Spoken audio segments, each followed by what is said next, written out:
How we doing today? Good. I see Kyle let y'all in today. Had a little mercy on we you. let ourselves in. Oh. And you looked at us like, what are you doing? Well, I'll talk to facilities about that and see if I can get that door locked next week. Why are you Everybody practicing inside today, Coach? I like it inside. You know, it's just a change up. It's not like the weather's bad. I mean, it's nice. I'm sure it's probably going to be fairly warm in Baton Rouge, so I don't anticipate it being cold down there. If I thought it would be, I'd probably be outside getting used to it. I like we were focusing on bringing our own energy, eliminate the music, which is just a little small petty thing, but it was good yesterday. I liked it. I liked the communication. I liked the noise that just coaching, chatter, and communicating during the game create or during practice, so we're just going to do it again today. Well, one of the reasons we wanted to talk to you today was to get practice under your belt and get a reaction from you. So what did you think yesterday? I think it was good practice. It was just a practice, and you don't ever minimize them, but you don't ever want to put too much emphasis on them either. Every one of them matters. Our challenge, I think I made it clear with the media and the people inside these walls that our goal is to play our best game that we played all year long. That's our goal. And the only way to do that, like I told them yesterday, was to make yesterday our best practice that we've had all year. There's only one pathway to that. It's to have our best practice that we've had all year long. And so guess what I told them today?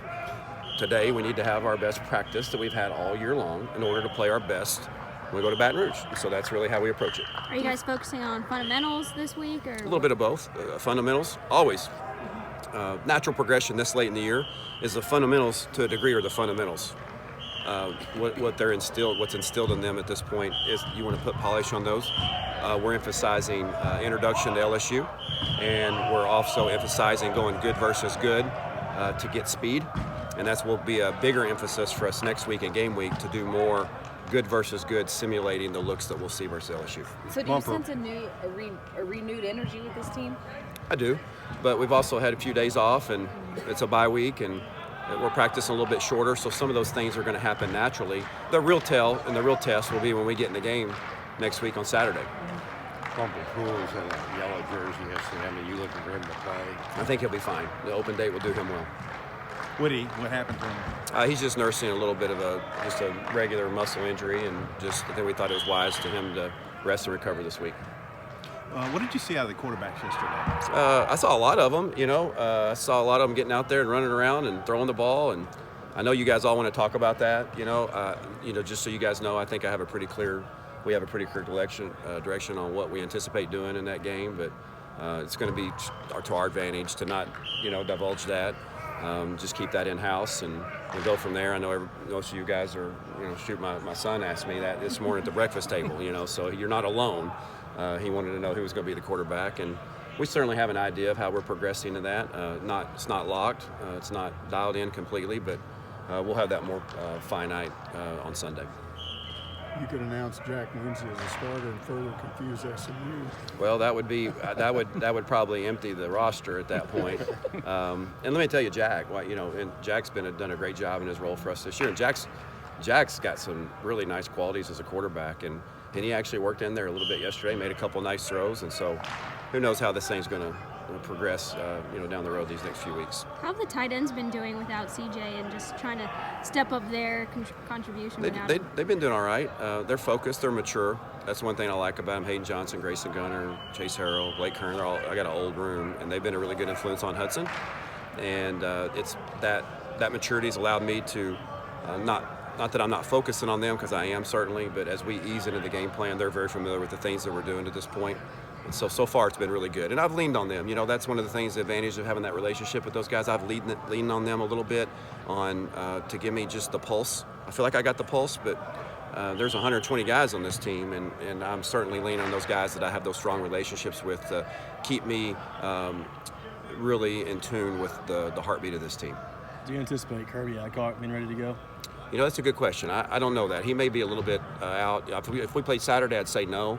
But, with the rest and recovery, I would say that, we probably need to talk about it on Tuesday or Wednesday of next week, but it's not ruled out. You guys get me nervous talking about these medical stuff now. I'm good, though, now. I got cleared. HIPAA, HERPA, FERPA, what is it? Something like that? HIPAA. Yeah, that one. That one scares me, but I'm good. I'm all clear. When you were an assistant, you could just always lay it off on the head coach. That's right. You can't talk about it. That's right. But now you can. That's exactly right. That's true what you're saying, Mike. You think, obviously I grew up in a head head coaching household, and have worked for several different head coaches over the years, and Houston Nutt and Fitzhill and Keith Burns, really all Arkansas guys, Brett and Chad, and it's easy to sit there and think what they're going through, and this is just such a smaller scale of the things that a head coach has to deal with, but that's real. I mean, that's real. You don't really realize what they deal with on a daily basis. You certainly come that's real, and it's amazing how much even more comfortable I am today than I was 2 days ago. And so it's exciting time for me. It's not the circumstances that I wanted to be here, obviously, but we're going to make the best of it. Did you and Chad have any conversation We did. when he left or after? We did. He called me the day of and was great, and just like I would expect him to. I mean, it was a really good conversation. Gave me some encouragement and had a good heart-to-heart talk, like he did with all of us, and I was very appreciative of that. It meant a lot. How much was Chad able to speak to the team after he was fired? Yeah, I think I don't know if that opportunity came about just because of the circumstances, and so just it is what it is this day and age, and he was able to convey his thoughts, his messages to him. I do know that, and so it moved pretty quickly with Hunter meeting with him and me being up in front of him. Thanks, Barry. All right, everybody, appreciate it.